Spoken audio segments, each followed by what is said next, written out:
بسم الله الرحمن الرحیم. قدرمنو دوستانو، سلامونه او نیکی هیلې مې قبول کړئ. ستاسو ورور عثمان غني غواړم چې په نن موضوع کې دا تشریح کړو چې څنګه کولی سو د کاروبار لپاره تر ټولو غوره هدف وټاکو.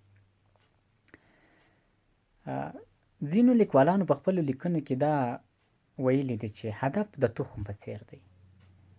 که چیرې تاسو غواړئ چې ښه تخم په مځکه کې وکرئ، نو حاصل به هم د هغه تخم وي، حتی تر هغې تخم کېدلی سي ښه اصلاحات کې راغلي.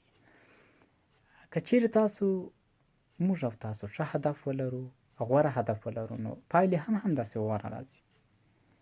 لکه ځینې پوهان چې متل کې وایي غوره شروع غوره پای لري، یا په ښه ډول شروع په ښه ډول پای لري. راځو د غوره هدف او بهترین هدف او هغه هدف چې موږ تاسو کې کامیابېدلی سو کوم خاصیتونه باید ولري. هدف مو باید په کومو ټکیو باندې ولاړ وي. د مثال په ډول دوه دانې مثالونه ذکر کوم. یو مثال دا چې یو کس غواړي چې یو کوچنی سرمایه ګذاري وکړي، څنګه باید خپل هدف وټاکي. دوهم مثال په دې ورکوم چې یو کس غواړي چې یو څه واخلي، د ځان دپاره یې رانیسي او د شخصي مصرف دپاره یې رانیسي، هغوی باید څنګه هدف وټاکي. په انګلیسي کې هم د غوره هدف دپاره ځینې ځانګړنې راغلي دي چې لیکوالانو هغوی په سمارټ یادې کړي دي، چې د سمارټ هر توری د یو ځانګړنې نمایندګي کوي. د مثال په ډول په سمارټ کې سپیسیفیک، میجوریبل، اچیویبل، ریلیسټیک، ټایمبل. دا د سمارټ هغه ځانګړنې دي چې یو غوره هدف باید ولري. راځئ موږ او تاسې باید په پښتو ترجمه کړو او په پښتو کې د غوره هدف ځانګړنې وټاکو. لومړی باید که چیرې غواړو چې هدف وټاکو، هدف مو باید ډېر واضح او مشخص وي. د مثال په ډول یو محصل غواړي چې یو ځوان غواړي چې یو کور رانیسي. د ده میاشتنی عاید د میاشتې 20,000 افغانۍ وي، خو یو کور په 2,00,000 افغانۍ دی. 10,000 افغانۍ هره میاشت د ده مصرف راځي، پاته سوې 10,000 افغانۍ. 10,000 افغانۍ غواړي چې دی سپما کړي، دی وساتي تر څو یو کور رانیسي. اوس نو دی باید هدف وټاکي چې آیا دغه کور زه رانیولی سم، په څومره وخت کې رانیولی سم، آیا دغه کور چې زه رانیولی سم زما په وس پوره ده. او د وخت او د وس د پوره توب سربیره باید دی په دې باندې فکر وکړي چې آیا هغه کور چې زه رانیسم زما لپاره به اړین او ګټور تمام سي او که یا مثلا یو سوداګر غواړي چې کوچنۍ سرمایه ګذاري وکړي. د مثال په ډول غواړي په خپل ولایت کې د روبو یو کوچنۍ کارخانه جوړه کړي.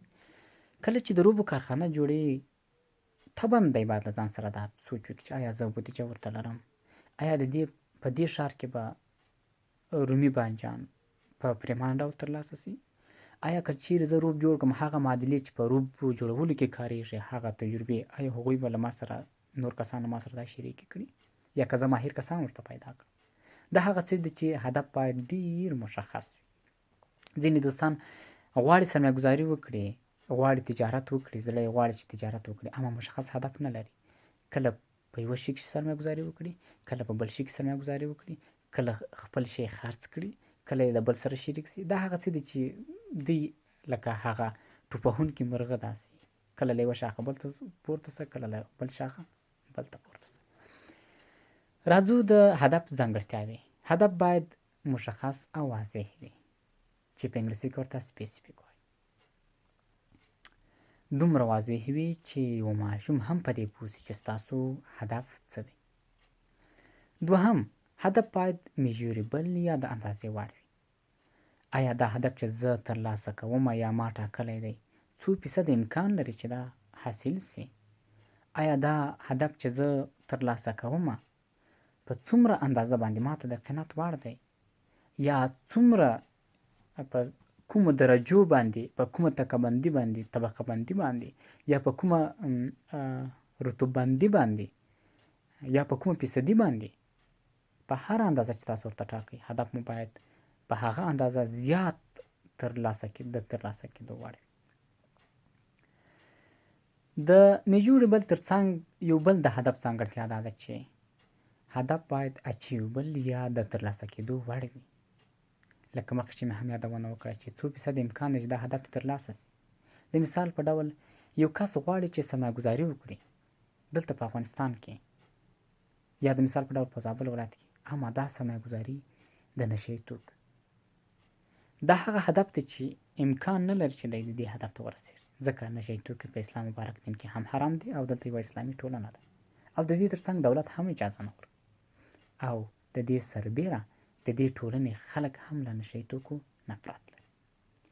نو هدف باید د ترلاسه کېدو وړ وي. یا د مثال په ډول د دغسې یو سافټویر کمپنۍ غواړي چې په زابل ولایت کې یو برانچ یا څانګه پرانیزي چې هغوی ډېر پرمختللي وي. د مثال په ډول د وینډوز کمپنۍ غواړي چې دلته یو څانګه پرانیزي. دلته فکر نه کوم چې دوی د زیاته ګټه حاصله کړي.